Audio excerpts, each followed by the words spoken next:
ուժեղ հայեր, ինձ համար մեծ պատիվ է լինել մասը Հայաստանի համար այս նշանակալի, այս պատմական պայքարի, կրել դրա բոլոր դժվարությունները և ձեր առջև կանգնել բաց ճակատով։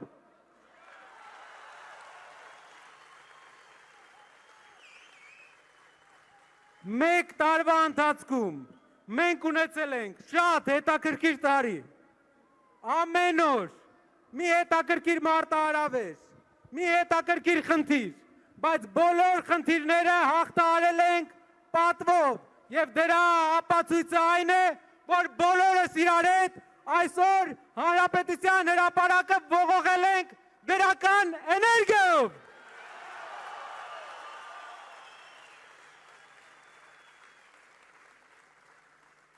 Չորս օրից մեր պատմության համար վճռորոշ օր է,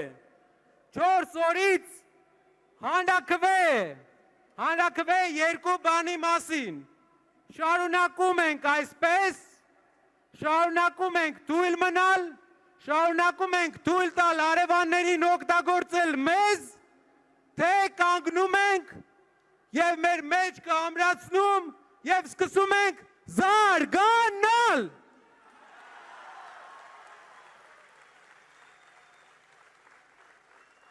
Հանրաքվե է նրա մասին, թե թույլ ենք տալու փոքրիկ խմբակի պարտված ղեկավարին,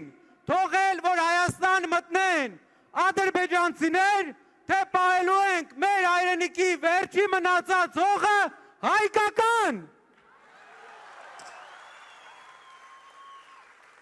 Հանրաքվե է նրա մասին, թե թույլ ենք տալու մեր եղբայրները Հայաստանը լքեն աշխատանքի համար, Հայաստանը լքեն ավելի լավ կյանքի համար, թե վերակառուցելու ենք մեր քանդած երկիրը և ուժեղացնելու ենք մեր երկրի տնտեսությունը, բարեկեցություն ենք բերելու հայ ընտանիքներին և այնպես ենք անելու, որ հայերը էլ չգնան։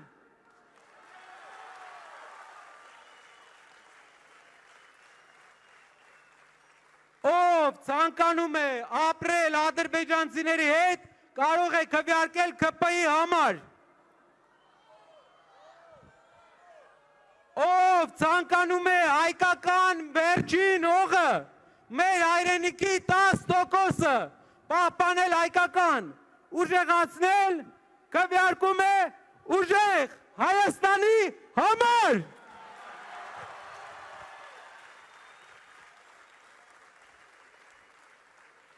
Իմ հայրենակիցներ, ես ուզում եմ ձեզ մի բան ցույց տալ։ Հարևան երկրի առաջնորդը միջոցառում է կազմակերպում 15 օր հետո Մեղրիից 10 կիլոմետր հեռավորության վրա, որտեղ Նախիջևանում նրանք հայտարարում են ֆորում արևմտյան ադրբեջանցիների վերադարձի մասին իրենց կարծիքով։ Սա լինելու է ընտրությունից ընդամենը 11 օր հետո Ադրբեջանի ղեկավարը, Ադրբեջանի նախագահը հայտարարել է 3 ամիս առաջ, որ իրենք պետք է վերադառնան այստեղ, ոչ թե տանկերով, այլ ավտոմեքենաներով, որ իրենք պետք է իբր վերադառնան իրենց պատմական հողեր, բառացի։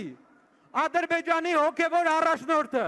հայտարարել է, որ Հայաստանում կան 400 մզկիթ, որ պետք է վերակառուցվի։ Հայաստանի ազգային ժողովի նախագահը հայտարարել է, որ ադրբեջանցիները ու հայերը պետք է սովորեն իրար հետ ապրել, և նա չի բացառում, որ ինչ որ ադրբեջանցիներ կգան Հայաստան ապրեն։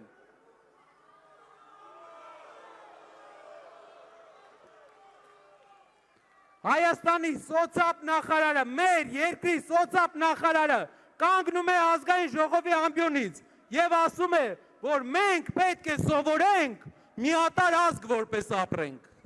Ոչ միատարր ազգ, ուրիշ ազգերի հետ պետք է գանք, հակացություն ստանան, այլ ազգը, որ ազգն է ուզենալու այստեղ գալ, էդ ում համար է տեղ բացում։ Ինչն է մեր ծրագիրը դեմ կանգնելն է դրան, մենք ցույց ենք տալի ձեզ մի փաստաթուղթ, որը կբաժանվի ձեզ։ Այս փաստաթուղթը սեղմ օրինակ է Արևմտյան Ադրբեջան պետության կողմից, Ադրբեջանի պետության կողմից տպված կոնցեպտի, որտեղ նրանք գրում են, թե ինչ են անելու Հայաստան վերադարձի համար։ Սա դուք կարող եք տեսնել ավելի մեծ գրքով, կարող ենք բոլորին ներկայացնել։ Սա իրենց պետության կողմից ֆինանսավորվող քաղաքականություն է եւ այնտեղ գրված է, ցիտում եմ. Հայաստան կոչվող տարածքում համատարած կերպով ոչնչացվել է ադրբեջանցիների պատմական եւ մշակութային ժառանգությունը, իրենք են իբր ասում։ Այն ազգն է ասում, որ ամբողջ Դաշտային Ղարաբաղը վերածել է անհայ տարածքի, որ ամբողջ Լեռնային Ղարաբաղից հայերին զտման է ենթարկել, որ Նախիջևանում խաչկարեր է ոչնչացրել։ Իրենց ասելով իրավունքների վերականգնման հարցը իբր ադրբեջանցիների պետք է լինի առաջնահերթ հարցերից մեկը։ Եվ նաև մզկիթների եւ գերեզմանատները պետք է վերականգնվեն ադրբեջանական։ Սրա մեջ է գրված։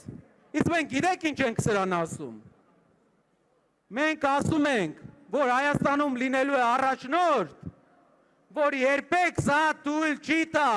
որ Փաշինյանի ու Ալիևի ծրագիրը հոդս է ծնդելու։ Հոդս։